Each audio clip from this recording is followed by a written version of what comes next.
762번째 책 소개입니다. 책에서 일부 내용을 발췌하여 소개드립니다. 책 제목 우유부단한 인생이 꼭 알아야 할 선택의 심리학. 저자 티모시 옌. 출판일 2023년 12월 11일. 상상빌더 한 줄 요약. 우유부단함의 심리학을 알자. 책 소개. 선택하기가 세상에서 제일 어려운 사람을 위한 책. 선택하는데 문제가 있는 사람은 대개 두 가지 중 하나에 해당한다. 선택을 잘 못하거나 아무렇게나 선택하거나, 그리고 이러한 자신 때문에 후회하고 피곤하고 때로 심각한 위기에 직면한다. 신간 우유부단한 인생이 꼭 알아야 할 선택의 심리학에서 임상심리학자이자 수천 명의 심리 문제를 상담해온 티모시 옌 박사는 다양한 사례와 과학적 연구, 인문학적 지혜를 통해 의사결정의 로드맵, 즉 아무리 어려운 선택의 문제라도 해결할 수 있게 해주는 체계적인 방법을 제시한다. 저자가 최적의 의사결정 프레임워크 Optimal Decision Making Framework라 부르는 이 로드맵에 따르면 올바른 선택을 위해서는 감정, 나와 상대방의 가치관, 현실 그리고 용기라는 각 체크포인트를 풀어가면 된다. 다시 말해 자신의 동기와 가치가 무엇인지 확인하고 다른 사람들과의 관계를 개선하며 그 과정에서의 저항을 이겨내는 것이다. 이로써 결정을 미루거나 피하는 사람, 남들이 내린 결정에 만족하지 못하는 사람, 우유부단한 사람은 더욱 활기차고 자신감 넘치는 인생을 살아갈 수 있다. 저자 소개. 저자 티모시 옌. 심리치료사. 아주사 퍼시픽 대학교에서 가족심리학과 상담에 중점을 둔 임상심리학으로 박사학위를 받고 트라우마 치료를 위한 EMDR 테라피 공인 자격증을 취득했다. 카이저 퍼머넌트 비영리병원 단체에서 주민들을 상담 지도해주는 활동을 벌여왔고 6년째 개인 진료도 하고 있다. 대만과 마카오 출신인 부모 밑에서 캘리포니아 샌디에이고에서 태어나 오렌지 카운티에서 자라면서 아시아계 미국인으로서의 이중문화 유산을 소중히 여기고 있다. 군에서 8년이 넘는 기간 동안 정신건강 담당 하사관으로 복무했다. 대만, 헝가리, 케냐 등지의 세계 곳곳에서 강연을 펼치며 리더십, 신앙, 문화 관계 같은 주제로 가르침을 전하고 있다. 현재 아내 티파니, 아들 카이로스와 함께 캘리포니아 노던 베이 지역에 거주하고 있다. 더 궁금한 점은 www.temian.com으로 문의 바란다. 책에서 얻은 내용. 들어가는 말. 좋은 선택이 좋은 인생을 만든다. 더는 못 참겠어요. 이혼 신청을 하려고요. 메리가 입을 때였다. 내 맞은편에서 그렇게 말하는 그녀는 빈 껍데기처럼 공허해 보였다. 나를 바라보는 표정에서 정신적 타격, 좌절, 분노, 고단함이 뒤섞인 감정이 묻어났다. 메리는 결혼한 지 17년째였고 남편과의 사이에서 3명의 자식을 두고 있었다. 죽음이 우리를 갈라놓을 때까지 함께하는 것이 마땅하다는 결혼관을 가졌던 터라 그녀는 자신이 이혼을 하게 될 줄은 생각해 본 적이 없었다. 수년 전부터 결혼 생활에 문제가 있다는 사실을 자각했으면서도 외면한 채 넘어갔다. 잘못된 선택이 될까봐 겁나서가 아니었다. 문제를 입 밖으로 꺼냈다가 남편이 아이들에게 폭언을 하거나 상처를 줄까봐 걱정되어서였다. 남편에게 따지고 대들었다가 상황이 더 안 좋게 꼬이면 어쩌나 싶었다. 어떻게 해야 할지 몰라 이렇게 망설이며 고통스러운 나날을 보냈다. 수년간을 두려움과 공허함 속에서 살았다. 건강하지 못한 부부관계는 아이들에게도 안 좋은 영향을 끼쳤다. 메리는 왜 그렇게 주저했을까? 더 일찍 할 말을 하기로 마음먹었다면 상황이 어떻게 달라졌을까?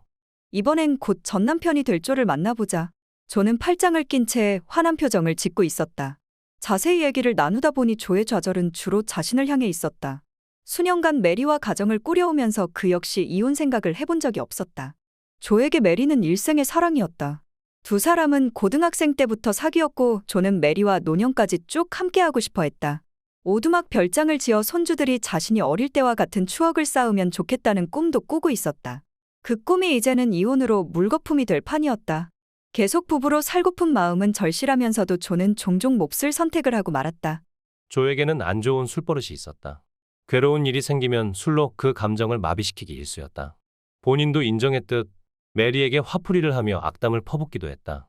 아이들은 아빠를 무서워했고 경찰에 신고까지 들어간 일이 벌써 여러 번이었다. 조의 아버지 역시 폭음을 일삼았고 조는 아버지가 그렇게 술을 마실 때면 지긋지긋했다. 얄궂게도 그랬던 그가 이제 자신의 아버지와 같은 처지가 되어 가장 사랑하는 이들을 잃고 있었다. 결혼 생활이 점점 악화되고 있다고 느끼고 마음을 다잡기도 했다. 이제는 술을 끊고 아내와 다시 잘 지내자. 그런 날은 끝내 오지 않았다. 양심의 손을 얹고 말하자면 달라지고 싶지 않았다. 술을 마시며 감정을 억누르는 편이 더 속이 편했다. 이렇게 조는 서툰 선택을 했고 그 바람에 이혼하는 지경까지 왔다. 왜 더 좋은 선택을 하지 못했을까? 이혼은 자식의 죽음 다음으로 두 번째로 큰 정서적 고통을 안겨준다고 한다. 대다수 사람은 이혼할 작정으로 결혼하지 않는다. 오히려 서로를 진심으로 사랑하고 있고 그런 마음이 있기에 평생의 연을 맺기로 결심한다. 살다가 서로 갈라서는 편이 더 나을 것 같고 그러면 고통도 멈출 것 같아 결혼 생활을 끝내는 사람들이 종종 있다. 안타깝게도 막상 이혼을 하면 그런 기대가 어긋나는 경우가 많다. 특히 법정 다툼을 벌이며 자녀 양육권을 놓고 치열하게 싸우기라도 하면 더 고통스러워진다. 끝날 기미 없이 질질 끌리기만 하는 상황이 되면 슬슬 죽음이 평온을 약속하며 유혹의 손길을 뻗쳐온다. 이런 일은 어쩌다 일어나는 걸까? 딱 잘라 말해 끔찍한 결과를 낳는 화근은 일련의 서툰 결정이다. 메리와 존은 이 책에서 살펴보려는 두 유형의 실제 사례에 든다. 두 사람 모두 의사결정에 문제가 있어 결국엔 가장 중요한 관계를 파국으로 몰고 갔다. 메리는 우유부단함의 문제를 가진 사람의 표상이다. 난관이 생기면 두려움이나 혼란에 쩔쩔매다 얼어붙어 아무것도 하지 않기로 선택하는 사람이다. 대체로 어떻게든 충돌을 피하려는 착한 사람으로 비친다. 자신감이 부족해 자신이 무슨 말을 해봐야 대수롭지 않게 들릴 거라고 생각한다. 종종 슬픔과 원망이 강하게 들지만 괜히 할 말을 했다가 사람들이 거부감을 보일까봐 그런 감정을 억누르는 버릇이 들었다. 순순히 순응하는 편이지만 한 사람으로서 무시당하는 기분을 느낄 때가 많다. 자신의 삶이 무기력하게 느껴져 내심 자기 확신이 강한 사람들을 동경한다. 존은 서툰 선택을 내려서 탈인 유형이다. 어떤 상황에 반응하는 데는 문제가 없지만 다소 충동적으로 반응하기 일수다. 불안감이나 답답함에 못 이겨 충분히 생각해보지도 않고 성급한 결정을 내리는 경향이 있다. 안 좋은 결정을 내려놓고도 인정하지 않는다. 대뜸 자신의 결정을 정당화하고 합리화하지만 그 결정이 낳은 결과가 너무 싫은 마음까지는 부정하지 못한다. 자신이 현재 떠하는 결과에 대해 남 탓이나 상황 탓을 잘하지만 속으로는 일이 잘못된 것에 대해 스스로를 미워한다. 겉보기엔 결정을 내릴 때 자신감 있고 자기 주장이 강한 것처럼 보일지 몰라도 서툰 결정을 내릴 때마다 회의감을 느낀다. 실수를 통해 배우는 게 아니라 문제점을 무시하고 스스로를 속이며 다시는 그러지 말자고 다짐한다. 적어도 또 다시 그러기 전까지는. 그때가 되면 똑같은 말을 늘어놓으며 언제 그랬냐는 듯 군다. 실망스러운 나날을 이어가면서도 다르게 살려면 어떻게 해야 할지 몰라 막막해한다. 당신은 어떤가? 우유부단한 메리에 가까운가? 서툰 선택을 하는 조에 가까운가? 솔직히 말해서 나는 둘 다에 해당된다. 어떤 때는 결정을 내리는데 애를 먹기도 하고 또 어떤 때는 감정적이 되어 서툰 선택을 한다. 아마 당신도 두 성향 사이에 어디쯤에 해당될 것이다. 틀림없이 지인들 중에 메리와 조 같은 사람들이 있기도 할 것이다. 두 경우 모두 최적이 아닌 삶을 사는 것이다. 메리도 조도 행동 방식에서 잠재력을 제대로 발휘하지 못하고 있었다. 적어도 자신들이 바라는 삶과는 거리가 있는 삶을 살고 있었다. 당신 자신에게서 메리나 조가 보이더라도 당신만 그런 게 아니다.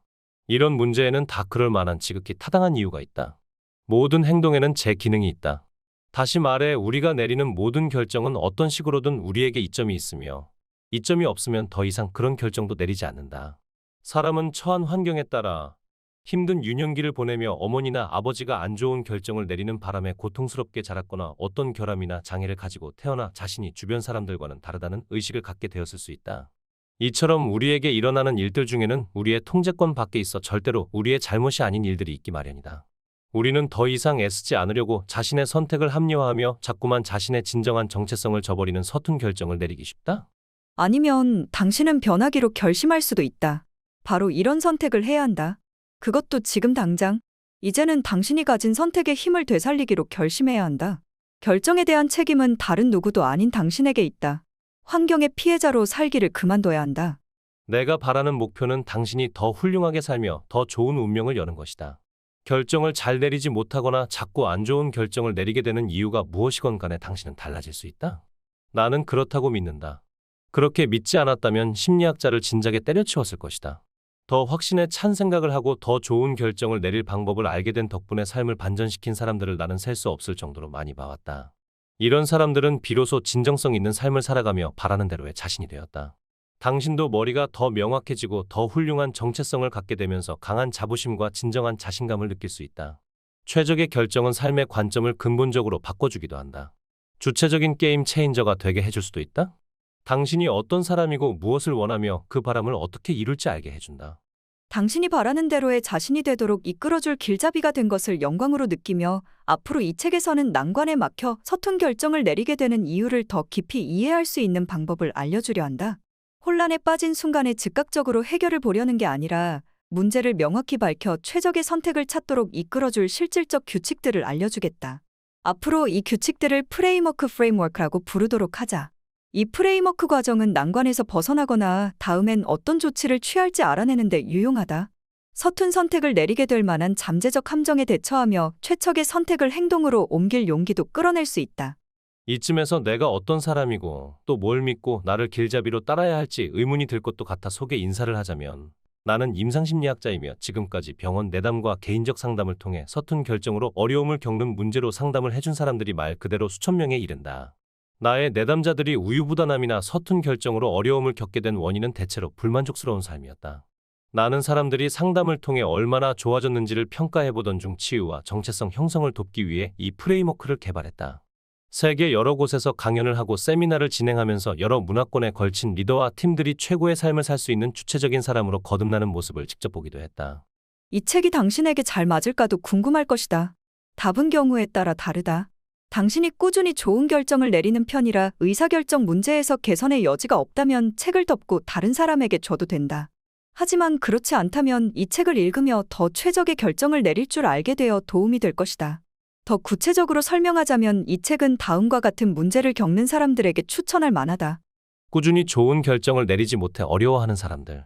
당장 대응해야 할 것 같은 마음에 충동적으로 성급하게 처신하는 사람들. 갈팡질팡하며 아무 행동도 하지 못할 때가 많은 사람들.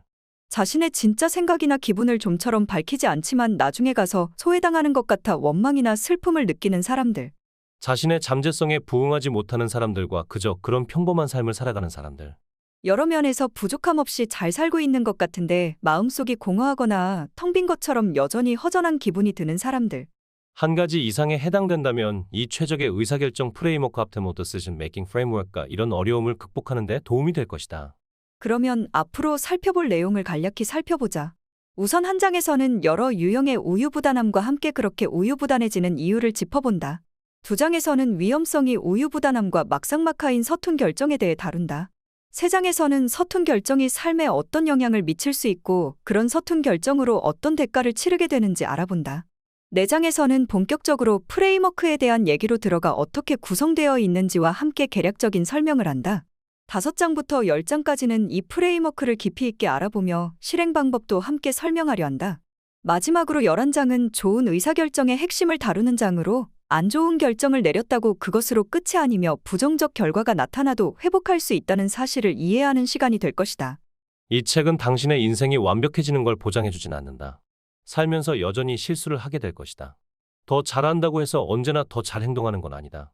하지만 더 잘 알지 못하면 상황이 더 나빠지기 쉽다. 자신의 결정을 통제하고 싶을 때는 모르는 게 약이 아니다. 때때로 어떤 결정을 실수라고 말하는 이유는 그 결정으로 불편한 마음이 들기 때문이거나 예상치 못한 결과나 기분 좋지 않은 결과가 생기기 때문이다. 우리 인간이 생명이 유한한 존재인 점을 감안하면 때때로 불행한 일이 일어나기 마련이다. 그런 불행이 불행을 가장한 축복이라는 것을 잊지 말아야 한다. 일이 자기 생각대로 되지 않을 때도 그것이 우리에게 좋을 수도 있다. 물론 그 순간에는 그렇게 느껴지지 않겠지만. 의의 지향점은 정보에 근거한 결정을 내릴 힘을 갖추는 것이다. 즉, 삶의 결정들을 진정성을 갖고 체계적으로 충분히 생각해서 긍정적 결과를 일으키는 능력을 기르는 것이다. 결정을 내리는 일에 자신 있는 사람이 된다고 상상해보라. 아무리 문제가 복잡하거나 스트레스가 심하더라도 대처 방법을 알기에내면 저변에서 평온함이 느껴진다. 머리가 명료해 상황의 현실을 제대로 파악해서 가능할 만한 선택안을 알아낼 수 있게 된다. 자신의 감정을 잘 이해해 필요나 바람을 금세 분간할 수 있다. 모든 결정 하나하나가 자신의 가치관과 연결될 수 있고 해당 결정이 자신의 목적에 어떤 도움이 되는지를 알 수 있다. 옳은 결정을 내리기 싫어하는 반발심을 간파해 그 걸림돌을 넘어설 용기도 낼 줄 안다. 이것이 바로 최적의 결정을 내리는 사람의 모습이다. 당신도 이렇게 될 수 있다. 자, 그러면 최적의 결정을 내리는 사람이 될 마음이 있는가? 있다면 지금부터 당신이 특정 결정을 내리게 되는 이유와 그 결정을 바꿀 수 있는 방법에 대해 더 알아보자. 이제는 프레임워크식 사고방식으로 바뀌어보자. 틀리고 싶지 않아서. 우유부단함은 그저 당신 대신 결정이 내려지게 하는 것일 뿐이다.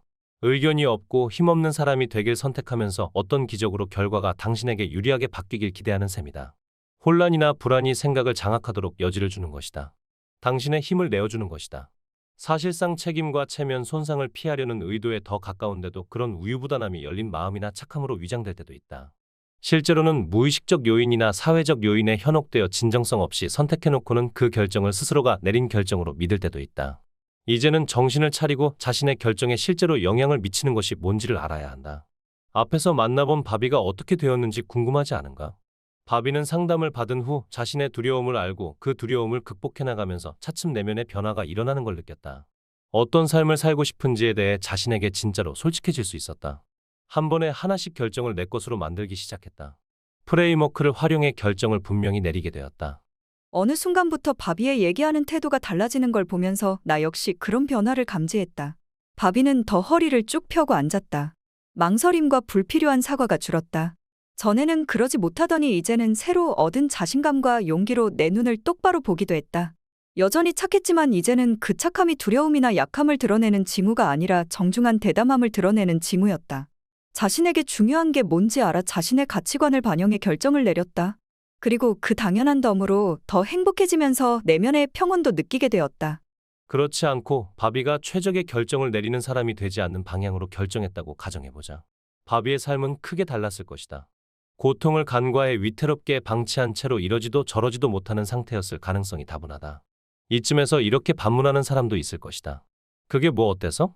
난 가고 싶은 식당을 얘기하면 나서고 싶지 않아. 정말로 어디에 가서 뭘 먹든 상관없다고. 당신이 무슨 일을 하든 그 행동 방식은 곧 모든 일의 행동 방식이다. 당신이 내리는 삶의 소소한 결정들은 더 중요한 결정들을 내리게 될 방식을 반영한다. 우유부단함의 심각성을 얕보는 경향이 있는데 우유부단함은 피해자가 없는 범죄가 아니다. 실제로 우유부단함이 당신에게 중요한 모든 일을 완전히 망쳐놓을 수도 있다면 어쩌겠는가? 우유부단함은 무고하고 작은 문제가 아니다. 당신이라는 존재 속에서 영혼을 앗아갈 잠재력을 쥐고 있다. 우유부단함에 못지않게 해로운 유형의 결정이 또 있다. 바로 서툰 결정이다. 다음 장에서는 서툰 결정의 특징과 원인을 살펴보자. 그럼에도 왜 잘못된 결정을 내릴까?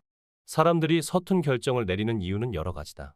그 중엔 의식적인 이유도 있지만 대다수가 주로 무의식적으로 일어나는 이유다. 더 이상 서툰 결정을 내리고 싶지 않다면 가장 먼저 이런 무의식적 이유를 의식적인 이유로 바꿔야 한다. 의식을 해야 한다. 보이지 않는 괴물을 우리 마음속에서 무찌를 수는 없다.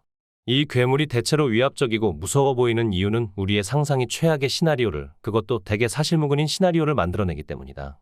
무의식 속에서 우리를 회방 놓는 이 괴물을 찾아내 의식으로 데려오면 제대로 대처할 승산이 있다. 만약이 아니라 실제로 또 다시 서툰 결정을 내리더라도 최적의 결정을 향해 큰 걸음을 떼려면 그것이 의도적으로 내린 결정이어야 한다. 더는 우발적으로 결정을 내리지 말자. 돌발적 결정을 줄이자. 할 거라면 확실히 하자. 스타워즈 속의 현자 요다의 말처럼 하거나 말거나 둘 중 하나일 뿐 해보기만 하는 건 없다. 이제부터는 서툰 결정이 그냥 일어나게 해서는 안 된다. 결정을 내리는 것, 그것이 우리의 목표다. 이제는 우리 자신이 힘을 쥐고 주의 깊은 결정자가 돼야 한다. 진정성 없는 결정에 가혹한 데가 우리는 누구나 자신의 인생을 잘 살고 싶어 한다. 그러기 위해서는 자신이 어떤 사람인지를 알고 제대로 살아야 한다. 그렇게 살지 않다가 임종이 임박한 순간에 뼈저린 후회 속에 사는 사람들이 있다. 이 점을 기억해야 한다.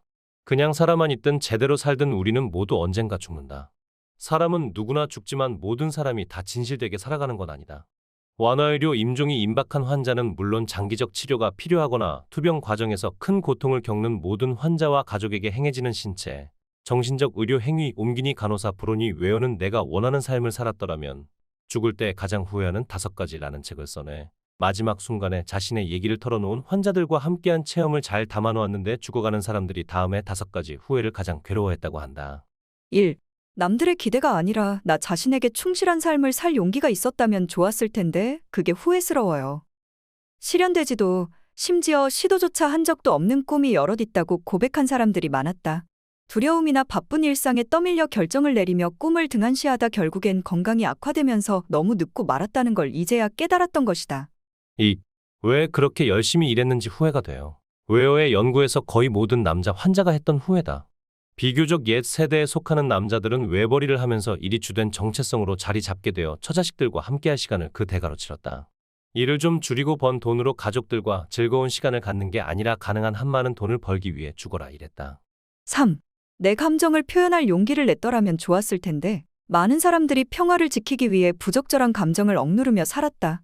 그 바람에 그저 그런 삶을 살며 진정한 모습을 드러내지 못했고 이렇게 억눌린 감정은 대개 응어리와 울분을 일으켰다. 제대로 전달되지 않으니 다른 사람들로선 계속 모를 수밖에 없었고 그러다 보니 자기 마음을 누구 하나 알아주는 사람이 없다는 기분에 빠져들었다. 전달했더라면 어땠을지를 떠올리면 그 모든 일이 후회로 남았다. 4. 친구들과 자주 연락하고 지낼 걸 후회돼요. 살기 바빠 목표에 너무 급급하다 보면 중요한 인간관계를 깜빡하고 못 챙기기 십상이다. 이런 삶을 살아온 환자들은 죽음에 직면했을 때 친구들과 연락이 닿지 못하게 되어 곁에 사랑하는 이들도 없이 남은 순간을 보내다 결국 홀로 삶을 마쳤다. 오, 나 자신을 더 행복해지게 해주었더라면 좋았을 걸 그랬어요. 행복은 대체로 바로 우리 앞에 있는 선택이다. 많은 사람들이 뭔가 가치 있는 일이 성취될 때까지 기꺼이 행복을 누리려 하지 않는다. 그런가 하면 오래된 습관에 길이 든 나머지 이보다 더 좋을 순 없다고 스스로를 속이기도 한다. 둘 다 잘못된 생각이다. 안타깝게도 사람들은 행복을 언제나 미래의 일로 여긴다.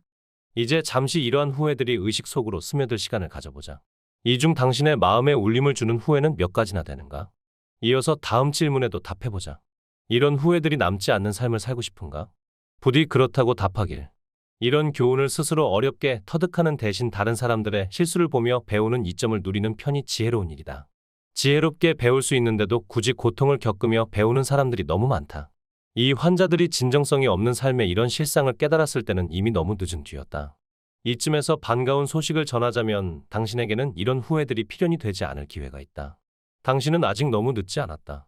당신이 내리는 일상의 결정들은 앞으로 당신이 어떤 사람이 되고 어떤 인생 궤적을 그리게 될지를 좌우할 수 있다. 그러니 프레임워크라는 효율화된 과정을 활용해 진정성 있는 최적의 선택을 내리는 기술을 배우기 바란다. 프레임워크를 배우기 전에 프레임워크를 다룰 때는 당신 자신에게 친절과 인내심을 보여야 한다. 경우에 따라 위의 질문들에 답하기가 아주 힘들기도 할 것이다.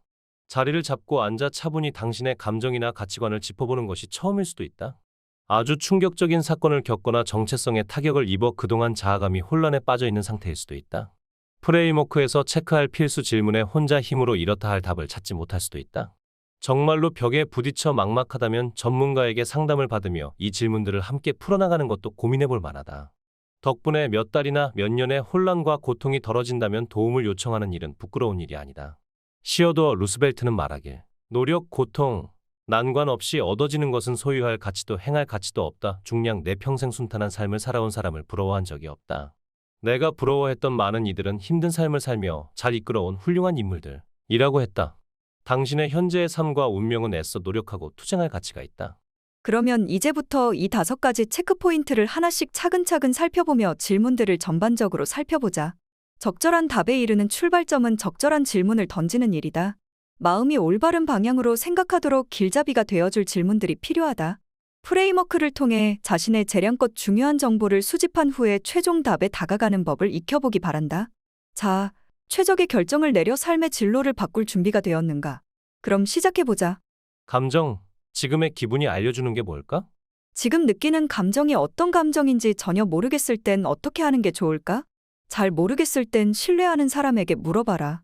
당신의 상황을 얘기하며 그런 상황에서 그 상대는 어떤 감정을 느끼는지 물어보면 된다. 이어서 상대가 그런 감정을 느끼는 이유도 물어본다.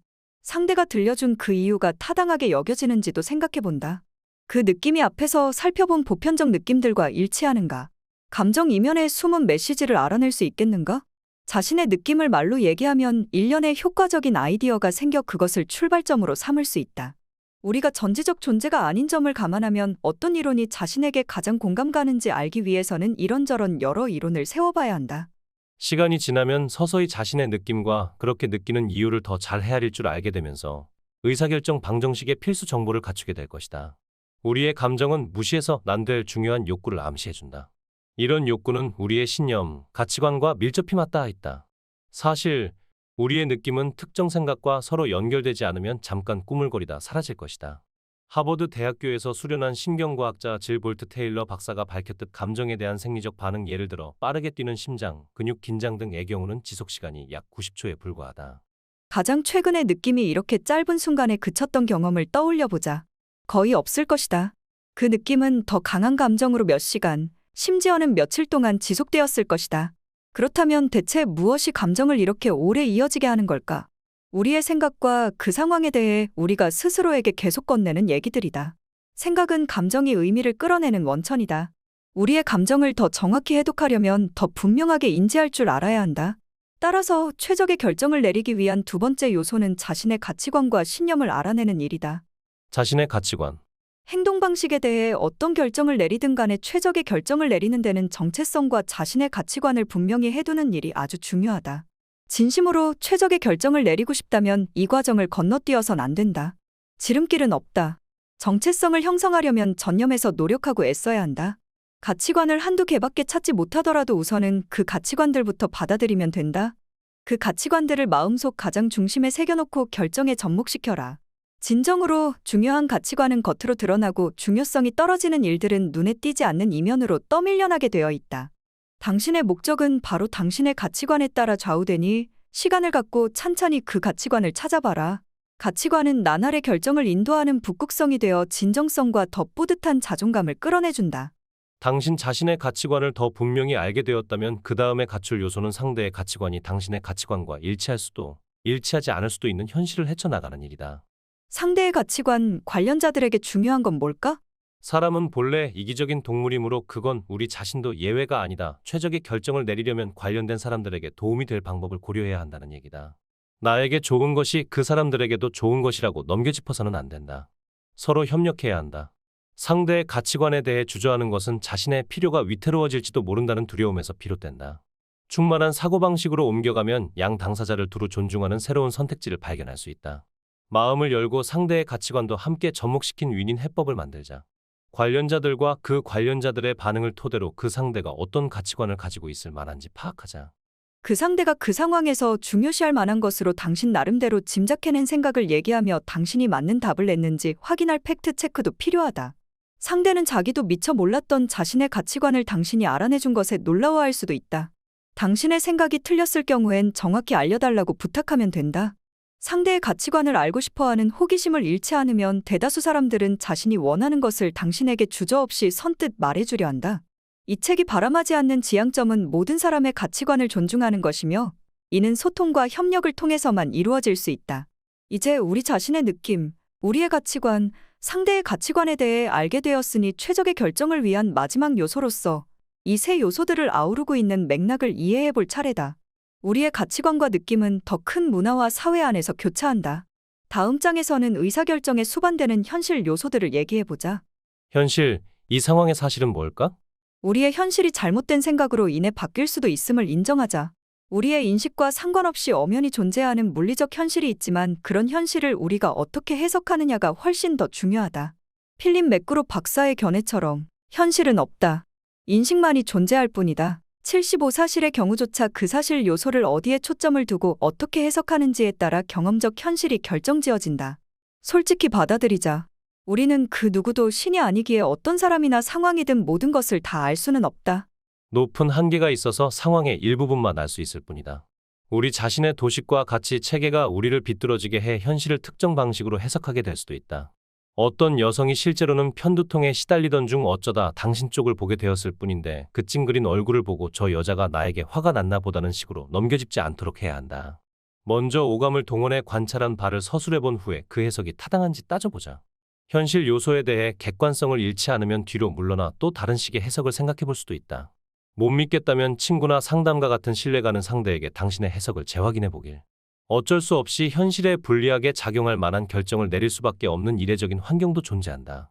1955년 12월 1일 로자 파크스는 그녀에게 흑인이라는 이유로 버스에서 자리를 양보하라는 운전기사의 요구를 거절했다. 로자는 자신이 사는 사회가 인종차별적이며 분리평등법이 백인들에게 부당한 우선권을 주고 있다는 사실을 알고 있었다. 자칫 곤란한 상황에 빠져 폭행을 당할 위험이 있는 현실도 잘 알았다. 그런데 그런 대가가 따를 것을 고려하고도 의도적으로 자리를 양보하지 않기로 선택했다. 결국 그 일로 체포까지 당하는 지경에 몰렸고 엘라베마주에서는 일자리도 구할 수 없게 되었다. 76 그녀는 왜 이런 선택을 했을까? 문화의 현실을 고려하더라도 정의를 중시하는 자신의 가치관을 저버릴 수 없어 피부색을 이유로 자리를 내주는 것은 도덕적으로 그릇된 일이라고 판단했던 것이다. 로자의 가치관이 인종차별이라는 문화적 현실을 밀어낸 셈이었다. 그녀의 이 결정은 비폭력 집단 시위를 촉발시키며 미국에서 민권 운동이 일어나도록 견인했다. 그녀는 당연히 해를 입고 싶진 않았겠지만 반복되는 차별은 참을 수 없는 현실이었다. 현실 요소가 방정식의 한 부분일 뿐인 이유가 여기에 있다.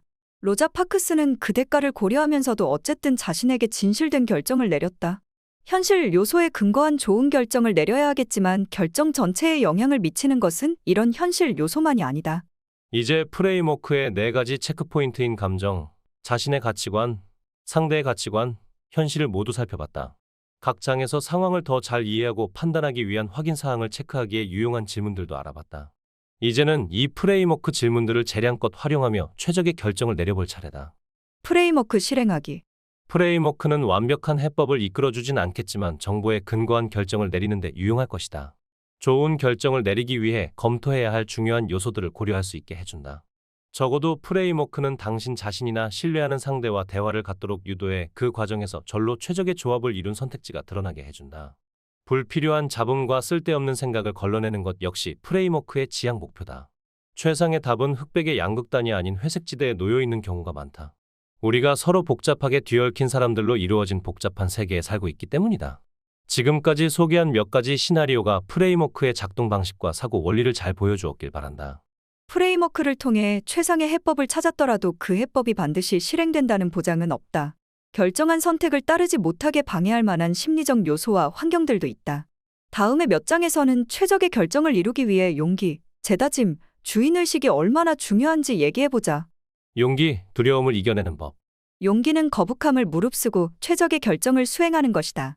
남아프리카 공화국의 전 대통령이자 반아파르테헤이트 인종차별 정책 운동을 이끈 혁명가 넬슨 만델라는 용기는 두려움이 없는 게 아니라 두려움을 이겨내는 것이다.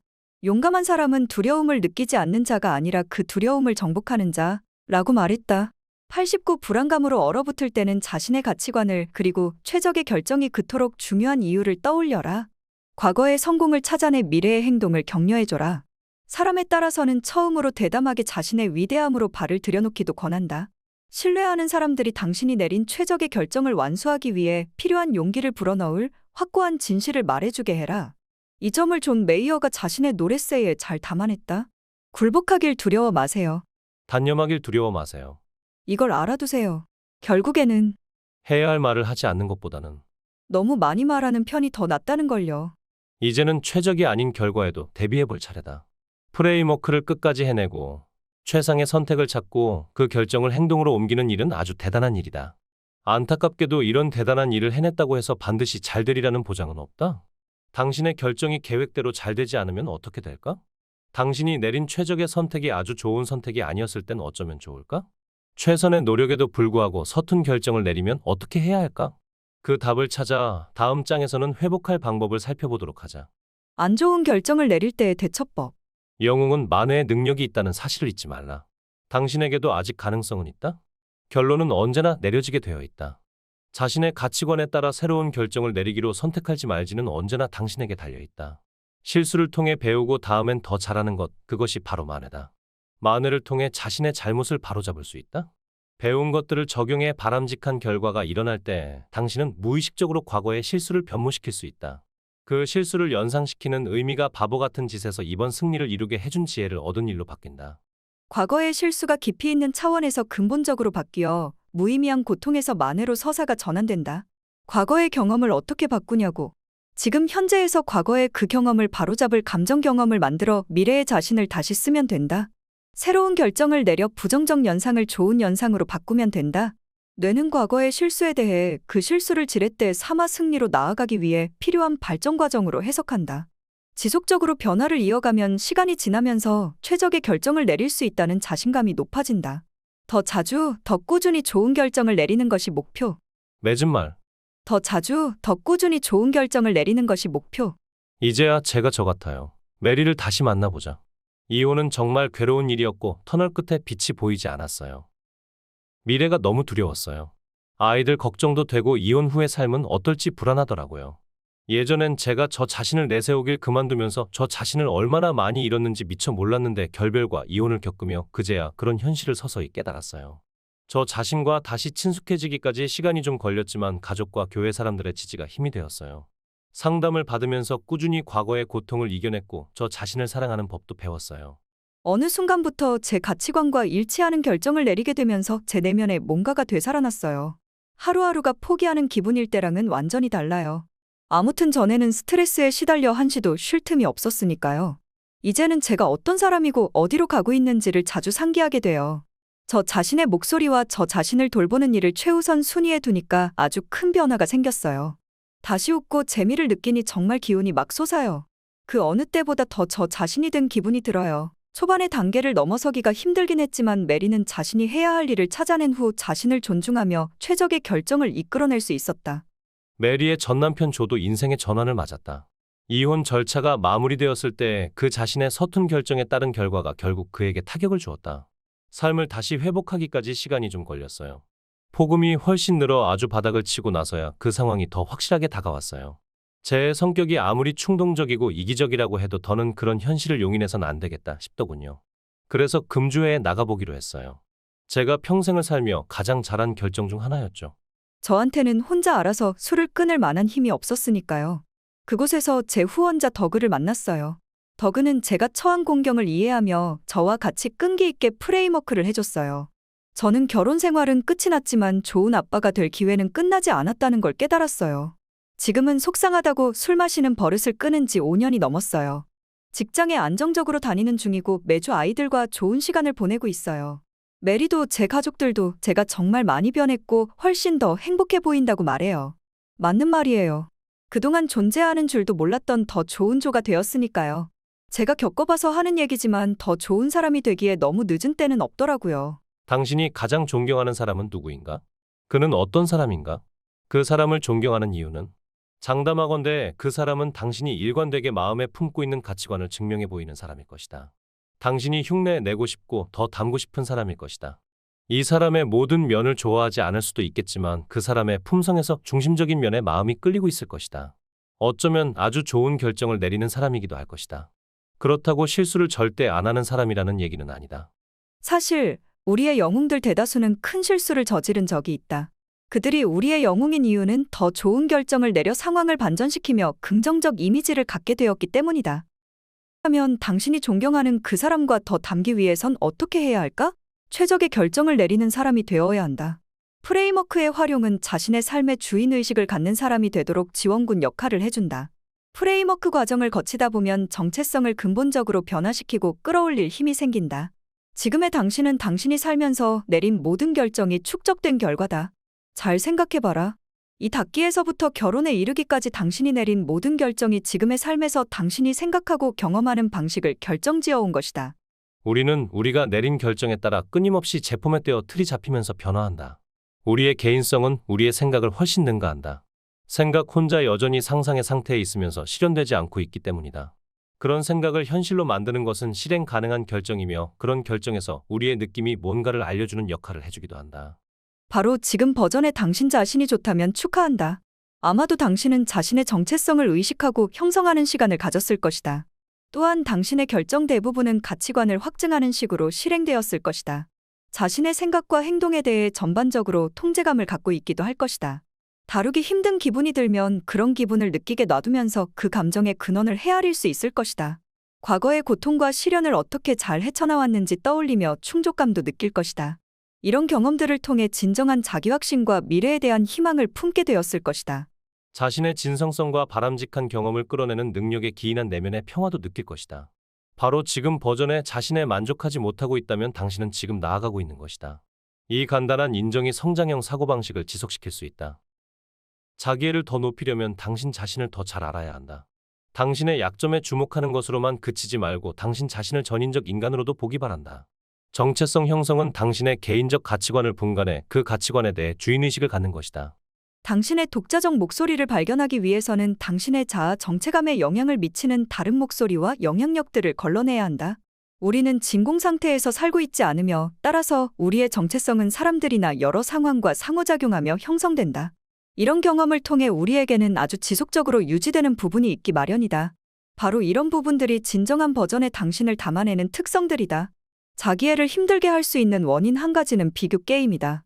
혹시 성공하려면 특정 방식의 관점을 갖고 특정 방식으로 행동해야 한다는 거짓말에 넘어가 있지는 않은가? 미디어에서 묘사하는 대로의 성공과 아름다움을 갖추지 못하면 부족한 사람 같은가? 사람들은 저마다의 방식대로 아름답고 강하다. 사과가 복숭아보다 더 아름다운가? 모든 과일은 저마다의 아름다움을 가지고 있으며 이와 마찬가지로 사람도 저마다의 독특한 특성이 있다. 만족감이 당신 자신의 개인적 특성이 못 미치는 곳에 있다는 생각은 미성취감에 이르는 공식이다. 만족감이 진짜로 당신 자신 너머에 존재한다 해보자. 그러면 대안적으로 어떤 선택은 하게 될까? 그렇지 않은 척하는 것이다. 불행한 사람들 중 많은 이들이 자신의 핵심적 자아를 받아들이려 하지 않으면서 불평으로 스스로를 고문하고 다른 누군가가 되기 위해 자원을 낭비한다.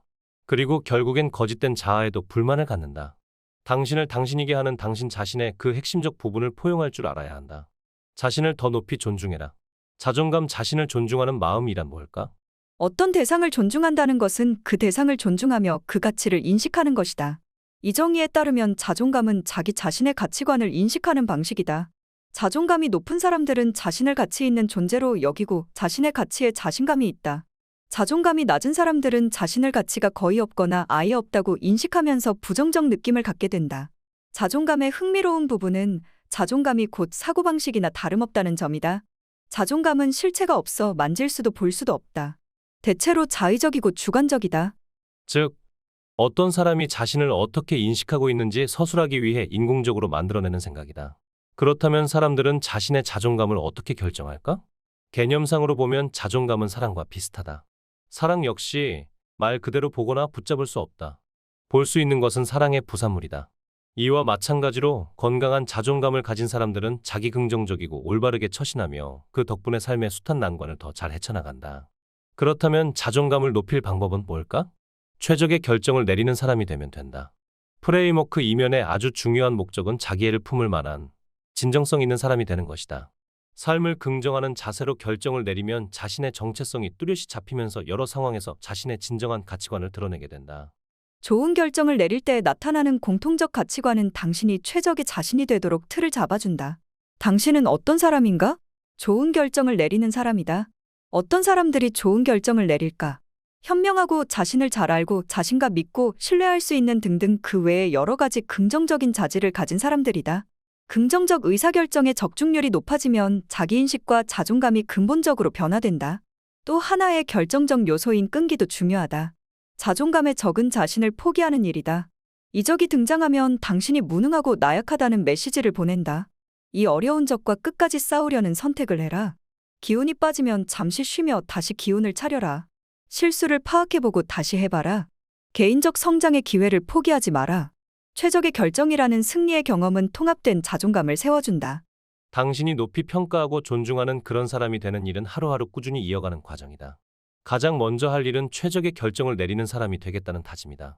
최적의 의사결정이 당신을 이루는 정체성의 일부가 되게 해라. 당신의 가치관과 일치하는 결정을 내리며 당신 자신을 존중해라. 아직 이렇다 할 느낌이 없는가? 열심히 믿어봐라. 그 가치관에 그다지 믿음이 생기지 않는가? 믿음이 생길 때까지 계속해서 자신을 존중하는 결정을 내려라. 당신이 이 일을 완벽하게 해내게 될까? 그렇진 않다. 여전히 실수를 할까? 당연한 얘기다. 뭐가 잘못되었는지 따져보며 자신에게 솔직해지기로 마음먹게 될까? 그건 당신의 선택에 달려있다. 실수를 낭비하지 마라. 당신의 정체성과 일치하지 않는 점을 찾아내 그 실수를 통해 배워라. 시급히 해야 할 것처럼 여겨져 진정성을 대가로 치르게 되는 다른 상충 관계의 일들은 없는지 가려내라. 바람직하지 못한 결과에도 불구하고 그 결정이 당신의 정체성과 진정으로 일치한다는 주인의식을 가져라. 우리는 시간에 따라 성쇠의 과정을 거치며 경우에 따라 결정이 현재의 정체성에 기반하기도 하고 정체성을 갱신시켜주기도 한다. 정체성은 지속적으로 가다듬어지는 과정을 거친다. 내 경우만 해도 10대 시절의 진정한 버전의 나 자신은 지금의 진정한 버전과는 사뭇 다르다.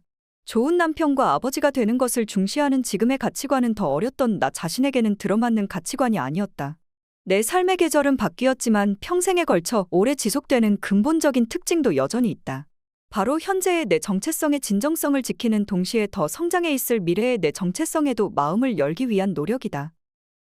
내 의사결정력을 향상시키면서 또 다시 올바른 방향으로 나아갈 용기를 내는 일이다. 사소한 일부터 최적의 결정을 내려보길 무엇보다 강력히 권한다. 말하자면 걸음마를 떼는 것과 같이 생각하면 된다. 우리는 걷기도 전에 자전거부터 타길 기대하진 않는다. 당신에게는 서툰 결정을 내렸던 전력이 있을 것이다. 이제는 그 내력을 바꿀 때다. 우선 간단하고 빠르게 실행시킬 수 있는 일부터 건강한 결정을 내려봐라. 아침 챙겨 먹기나 이닦기 같은 일상적인 일이어도 괜찮으니 해봐라. 미 해군 특수부대 네이비실의 퇴역 사령관 윌리엄 맥네이브는 이렇게 말했다. 세상을 바꾸고 싶다면 침대부터 정리해라. 신념이 북돋워주는 힘과 위안을 대체할 수 있는 것은 없지만 때로는 침대 정리하기 같은 단순한 행동이 하루를 시작하는 데 필요한 기운을 북돋워 하루를 끝까지 제대로 마무리하면서 만족감을 갖게 해줄 수 있다. 94 매일 할 수 있고 성공도가 높은 일을 골라봐라. 심리학자이자 헤빗, 내 안의 충동을 이겨내는 습관 설계의 법칙 Good Habits, Bad Habits의 저자인 웬디 우드는 건강한 결정을 더 지속적으로 내릴 수 있는 실용적 방법을 알려주었다. 행동의 마찰을 줄이거나 늘리는 방식이다. 95 건강한 행동을 늘리려면 마찰이 더 적어 해내기가 더 쉽게 조정하면 된다. 예를 들어 당신이 매일 먹어야 하는 약을 깜빡 잊는다고 쳐보자. 이 경우엔 약병을 눈에 잘 안 보이는 주방 수납장에 둘 게 아니라 침실 협탁으로 옮겨 물병과 같이 두는 게 좋다. 안 좋은 습관의 경우도 마찬가지 원리다. 해로운 행동은 그 행동을 하려면 더 많은 단계를 거치게 하는 식으로 마찰을 늘리면 된다. 이런 변화는 사소해 보일지 몰라도 시간이 지나면서 큰 변화가 된다. 꾸준히 좋은 결정을 내리다 보면 당신 자신을 보는 방식이 근본적으로 바뀐다. 뇌는 당신이 일관적으로 좋은 결정을 내리고 있다고 받아들일 수밖에 없다. 이렇게 되면 최적의 결정을 내리는 사람이라는 느낌이 마음 깊이 자리 잡게 된다. 결국엔 꾸준히 좋은 결정을 내리는 게 당연해지지 않을까? 처음 며칠은 느낌에 별 차이가 없을 수도 있다. 그게 뭐 대단한 일이라고 그래. 오늘은 좋은 결정을 내렸지만 내일은 또 엉망이 될지도 모르는데. 내면에서 이런 말을 던지며 당신의 노력을 깎아내릴 수 있다. 그러다 몇 주 정도 지나면 뇌에서 당신이 자신의 결정을 끝까지 해내는 사람일지 모른다는 결론으로 다가가기 시작한다. 가치관 확증적 결정들이 일관적으로 내려지면서 그런 결론에 이르도록 동력을 걸어준다. 최적의 결정을 내리도록 자신감을 세워주는 것은 이런 나날의 승리들이다. 그렇다면 어떻게 해야 최적의 결정을 내리는 사람이 될까? 누구나 처음부터 최적의 결정을 내리기는 힘들다. 처음엔 결정을 내리는데 애를 먹거나 서툰 결정을 내려 결국 괴로운 결과를 맞기 십상이다. 서툰 결정은 진정성 없고 부조화된 삶의 부산물이다. 누구나 겪어봐서 알 테지만 서툰 결정에는 장단기적으로 해로운 결과가 따른다. 프레임워크를 단계적 지침으로 삼아 갈등과 목표를 제대로 평가해보는 것이 좋다. 간추린 의사결정 과정으로 우리의 필요를 충족시키기 위한 최고의 방법을 찾아보자. 프레임워크의 전체 과정을 머리글자를 따서 ESORT로 부르면서 하나씩 살펴보자. 1. 감정 emotions, 당신의 느낌은 뭘 알려주는 걸까? 감정에 대해 묻는 이 질문은 중요한 문제로 주의를 돌려준다. 감정은 노골적이고 여과되지 않은 경우가 많다. 자신에게 더 솔직해지기 위해서는 감정의 세계에 귀를 기울여 그렇게 알아낸 정보를 활용해야 한다. 2. 자신의 가치관 self-values, 나에게 중요한 건 뭘까? 자신의 가치관에 대한 이 질문은 여러 의미를 살펴보게 해준다. 이 정보를 활용하면 자신의 중심 가치관에 눈뜨게 되어 자신에게 중요한 것이 뭔지 명확히 규정되고 정체성의 틀이 잡힌다. 3. 상대의 가치관 others values, 관련자들에게 중요한 건 뭘까? 상대의 가치관을 살펴보는 이 질문은 상대의 바람을 고려하게 해준다. 가치관을 확장해 상대에게도 나름의 가치관이 있다는 점을 인정하면서 윈윈 시나리오를 세우는 것을 지향한다. 4. 현실 요소 reality factors, 관련 요소들은 뭘까? 현실을 살펴보는 이 질문은 시도해볼 만한 선택지에 비교적 상시적 영향을 미치는 요소들을 찾아내는 것이다. 실용적 해결책을 세우기 위해서는 우리가 활동하고 있는 맥락을 이루는 현실 요소를 인정해야 한다. 5. 용감히 헤쳐나가기 the fit out, 최고의 선택지를 골라 용기 있게 실행해라. 프레임워크를 활용하면 해당 상황을 감안할 때 타당하고 최적의 선택이 되도록 문제를 명확히 밝히는 데 도움이 된다. 최적의 결정을 세우기 위해서는 알고 있거나 다른 곳에서 새로 얻은 정보가 필요하다. 최적의 해결책에 따라 행동하기가 선뜻 내키지 않는 것은 정상이며 당연한 일이다. 그 결정을 완수하고 그에 따라 일어난 결과를 헤쳐나가려면 용기를 내야 한다. 여기에서는 완벽함이 목표가 아니다. 우리의 지향점은 더 자주, 더 꾸준히 더 좋은 결정을 내리는 데 있다. 유일한 조건은 삶의 수많은 결정에서 프레임워크를 배우고 적용하고 꾸준히 활용하는 것뿐이다. 그렇게 시간이 지나다 보면 프레임워크 과정이 자연스러운 사고방식이 된다. 최적의 결정을 내리는 사람이 되는 것이 정체성의 일부로 동화된다. 진정성 있는 사람이 되는 것은 최고의 보상이며 최적의 결정을 내리다 보면 그런 보상을 얻는 데 도움이 될 것이다. 오늘부터 당장 시작해. 지금 진정성 있는 자신이 되면 앞으로 수년 후에 미래에 되어 있을 그 사람을 기분 좋게 즐길 수 있음을 깨닫기 바란다. 이 책과 관련해서 묻고 싶은 점이나 하고 싶은 말이 있다면 나로선 그런 피드백은 얼마든지 환영이다. 이 책이 더 최적의 결정을 내리는 사람이 되는데 도움이 되었다면 경험담을 공유해주기 바란다. 프레임워크와 관련해 개인적 차원이나 기업 차원에서의 코칭에 관심이 있다면 나와의 협력을 고려해주기도 바란다. 다음은 나에게 연락할 방법이다. 지금까지 상상빌더였습니다. 감사합니다.